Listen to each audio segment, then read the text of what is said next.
increasingly more conservative. So whereas originally the only emails I would ever get once upon a time would begin something like, you know, "Yo, Dave." Now I get emails beginning, you know, "Dear Professor Crystal, I'm pending yours sincerely," and so on. People using email as if it was a letter. And you can't say that's wrong or anything. I mean, that's their way of interpreting the medium. And so suddenly the stylistic range of email has altered from its origin to what it is now. Very difficult to generalize about it, and that's the whole problem with this whole business. How do you generalize about the language on the internet, given the technology that's changing so fast and the demography that's changing with it? And the changes are going on and on and on all the time. I mean, you don't even know what to call the subject yet. What do you call the study of language on the internet? I call it internet linguistics these days, but it wasn't always so. When the whole business started back in the 1990s, it was called, you may remember, some of you may have studied this, computer-mediated communication, CMC, computer-mediated communication. There was a journal called the Journal of Computer-Mediated Communications, online journal. But after a while, people felt that that technical term was not really up to capturing everything that was going on. For example, if I take this out and put it up to my ear, what is it I'm holding up to my ear here? Is it a computer? Well, in a sense it is, I suppose, but you don't think of it as a computer. It's a phone, for heaven's sake. So how do you handle that? So as a result, the terminology changed, and people started talking about electronically mediated communication, EMC, especially in America. And in Europe, they started talking about DMC, digitally mediated communication. No difference in meaning between EMC and DMC, it's just two terms that are used in different parts of the world by different people. And EMC is now an enormous field. It's much bigger than the original concept of just the internet. It includes things like, well, any interaction between humans and technology, whether you're talking to the technology or the technology is talking back to you. You talking to the technology. Any of you got one of the new voice-activated washing machines? Anybody got one? Coolest thing, you know. It's over there, you put the washing in, and you stand over here and you say, I don't know how you wash it. Boil, spin, something like that. And the thing does it, you know. And it's got a vocabulary of about 50 or 100 commands, and it understands you well enough. I mean, British washing machines understand British accents and American ones not so well. And American machines understand American accents and British ones not so well. And no washing machines will understand you if you come from Glasgow. I'm only slightly exaggerating. They're not very good at regional accents yet, but they will be one day. So that's us talking to machines. That's part of the business as well. And then machines talking to us, as in your sat-nav, your GPS. So there's, if you've got the volume on, I mean, you've turned on the lady or the gentleman or the film star or whatever it is that you decided when you instruct you about your travelling around. And you know what happens. It tells you where to go. And you tell it where to go.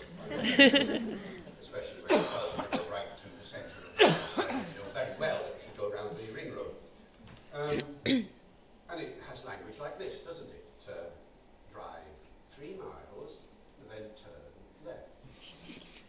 Drive 2 miles, then turn left.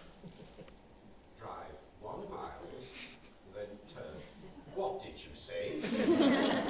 I said drive 1 mile and turn. You can't say that. Do you not know the first thing about English grammar, you stupid sat-nav? That singular, the word one takes a singular noun, not a plural. I'm sorry, David, I'm only doing what my programmer told me to do. But you know, this is the kind of surprise that comes. It really sends you off the road. Something grammatical like that. What's that now? Who would have predicted that? You know, who would have predicted that suddenly that little anomaly of English grammar is going to turn up in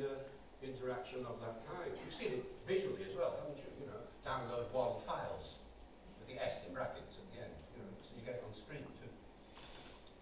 So we're talking about a field that is very incoherent, very, very diverse, very, very changing. We don't quite know what's going on. The data is difficult to get. Absolutely, data is difficult. You might think it's the easiest world to get data. It isn't so easy. I first learned this when I was doing that book on texting that some of you were looking at earlier on this evening. I wanted data. So I would go up to people and say, can I have your text messages, please? And they would go, no. They're mine. They're private. I don't really need them. I'm just a linguist. I just want to analyze them. No. It took ages. So I would get in touch with my kids. I think I can pull right there. Lucy, the one who was ill, lives in Amsterdam. So I email Lucy and say, Lucy, can I have your latest text messages for the last couple of days? She writes back and says, of course, Dad, of course you can. Just give me half an hour. And through the ether comes the most innocent set of text messages, all dramatically honed, punctuation and all sorts of things. Lucy. It's difficult getting the data. And I would want to get data in lots of languages, as you've seen. If you've looked at that texting book, there were a dozen languages at the back there. Getting material of other languages was not easy.